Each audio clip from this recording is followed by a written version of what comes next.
Welcome to Kennedy's Coins. In this video, I will be talking all about copper pennies. Historically, pennies in the United States were made of copper throughout most of its existence. These include a wide variation such as large cents, Indian head cents, wheat cents, and even Lincoln Memorial cents until 1982. In 1982, the United States had to switch from making its pennies out of 95% copper and 5% zinc to 97.5% zinc and 2.5% copper. This was due to the rising price of copper, which is very similar to what happened in 1964 to silver United States coinage. Pennies are collected for a large variety of reasons, mostly for their numismatic value. But would you consider it a good idea to collect or stack copper pennies for their intrinsic value?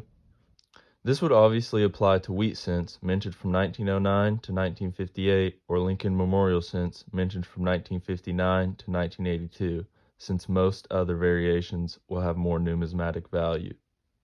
The 1982 Lincoln Memorial cent will have been made of copper and zinc, but you can tell the difference by weighing them. However, just for ease, I try to stick to the 1981 and before. These cents will have been made in 95% copper and weigh 3.11 grams in total, which gives them a copper weight of about 2.95 grams. This would give them a melt value of around 3 cents per penny, about triple its face value. So why wouldn't you sell your copper pennies to places like refineries to melt down for a profit like you would with constitutional silver?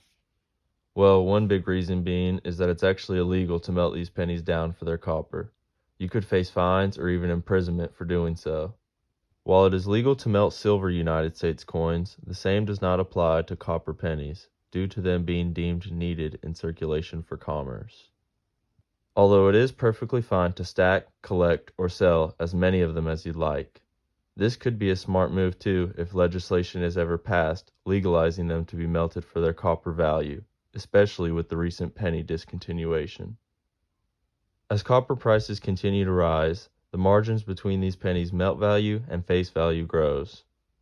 A roll of pennies has a face value of 50 cents, which when multiplied by 3 for its copper value would give it a value of $1.50.